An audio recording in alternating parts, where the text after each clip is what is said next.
guys, building Theed. On this episode, I actually had the opportunity to go to one of my local LEGO stores and found a lot of good things. Long story short, so some reason, like any store I go to, even if they have like 1 or 2 LEGO sets, I always find those sets directly. I just walk straight towards them, and this happened again, which is a good thing because they actually had a sale on all of the LEGO for 15% off, and one of those sets was Tano's T6 shuttle. Absolutely wanted this one so badly since they announced it. I saw this concept art photo, Theed, and it was the same T6 shuttle, but the regular white variant. Something about the scale of these two buildings against this vehicle is really nice to me for some reason. I don't know why. As well as I used up my LEGO VIP points for like $31. New Coruscant gunship, and I've been wanting this set so badly to showcase in 1313. I had a great idea to put it in the top of the corner right here, and I'm looking forward to finally building the set to showcase this and Theed as well, because these two vehicles have a nice color contrast. Oh god. Vehicles have a nice color contrast compared to their tan that we see everywhere in Theed. So let me build these and then showcase these in the mock. Time to step out in the real world, to let the light shine in my eyes. Try to trip me up, but I got the strength to carry on.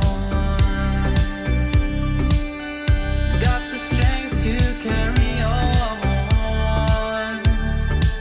Thought I was out here all alone, but you reached through the veil. You are from a different universe to me. All I needed was those new eyes to look upon my life. Something clicked inside me like a key to pick up the broken pieces left inside of me. All I needed was a sign. All I wanted was the light. Oh, it feels like you are from a different universe to me. All I needed was those new eyes to look upon my life. Something clicked inside me like a key to pick up the broken pieces left inside of me. All I needed was those new eyes to look upon my life. Something clicked inside me like a key to pick up the broken pieces left inside of me.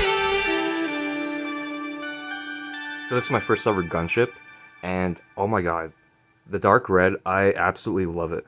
I prefer this version because it's kind of different, and if you really wanted to use the white version, it would be around $200. That's what roughly Bricklink estimated cost price would be. I just really don't want to pay $200 for a set that's already overpriced, I think. So considering that this set has 1,083 pieces, this set should have been like $110 roughly, and that's exactly what I paid for it because I used my VIP points, so I took $30 off, so it was $110. And I really don't think you should pay $140 for a set that isn't technically worth its like dollar per value. So right here I put this little scene together with Anakin being deployed with a recon trooper on a bark speeder. Instructions will be available of that bark speeder in the future, and Anakin's wearing my resin printed comma part. And to the right, I have 2 501st troopers with my resin printed shields and another resin printed shield. I would love to actually sell these in the future, but right now I'm just wanted to hold on to them and showcase them in Theed for a little bit. So I took the Jedi shuttle and like crashed it into the ground. I was thinking that'd be a good spot for Mace Windu to jump out of the shuttle and hop onto this ATRT and try to take down the MTT. Single-handedly. Over here we have Padme negotiating with these droids about all this gold and all these prisoners, what they're going to do with them. These are simple little prison cells I put together and really show how aggressive these droids are. Like, look at this guy. He's pointing his gun directly at this old lady. And there's a clone and as well as a few alien species. Down here, there's a mom with her child about to be headed towards their prison cell. And here by the waterfront, I have a Jordica with its shield being attacked by a barrage of clones right here. And there's a stat of resin printed ones, and all my resin printed shields, and as well as a clone with a minigun, and Coleman Trevor off to the right, as well as Darth Jar Jar. Some recent inclusions are these little pastry areas. So I was thinking about having an entire bakery off to the sides, so I made two of these. I had a lot of cookies and Lego because I bought like bulk food and a bunch of pastries were in it, so I really want to include them. So I put those off to the side. I was thinking that'd be really cool if I was able to put like a price for how much they're worth and some like money cash register. And over here, I installed a LED light strip. Of course, I'm gonna like integrate it better, but right now it's just sitting right here. So I think it looks really nice because it's one of those multi-color changing ones, so I can change to any color with my phone, which is pretty cool. Over here, I included a bunch of more pallets with some crates and as well as like some food containers.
So in the time lapse, I was making a bunch of these little trees, and they're created by using a bunch of these different leaf pieces, as well as one of these one by one studs with like a flower piece. I've been using the green ones to the corresponding color. So I get four of those and connect them with these like cactus pieces, and as a result, I get a bunch of these over here. And from here, I connect them to the trunk. And the trunk is using a bunch of these like weird lightsaber crossguard type look pieces. And so I put those together with a 1x4 bar through the center and connect it on a 1x1 cylindrical brick. And so I connect that together with a bunch of these. The next part used is that like 1x1 stud with an angle at the base. So take a bunch of those and then just kind of rotate them in any direction you like. And as a result, you get this kind of cluster of leaf. Because at first I had this cluster on just the top of one of the poles, and it didn't look too much like a tree, more like a palm tree type. So, ta-da! It's my final version of a Lego. I'm really proud of this design since I just couldn't figure out a different style of organic tree to make. Of course, these are my like first attempts at these type of trees. And notice how both of them kind of sway to one side. That's on purpose because I was gonna have the MTT like crashing into this. And so that's why both of them are kind of like swayed to one side. The only thing that is unfortunate is some parts like to break off very easily. That's why you have to have a connecting bar in the center, which I don't right now, but it's easy fix. Here's a closer look at these trees. So once you go up the stump of the tree, I use a bunch of these like angled bar pieces, and so connect them at different parts. Oh, well, there goes that one. Different parts. And then I'm able to connect the clusters on both the left and right side. Therefore, I continue going upwards like actual tree. And so I'm able to incorporate a lot of different types of pieces, like this Y-shaped piece for a almost cluster overhaul on all sides of the tree. So if I really wanted to, I can have like a center pole going through the top and clusters all around. So using these three parts, there's like a huge variety of types of trees you're able to create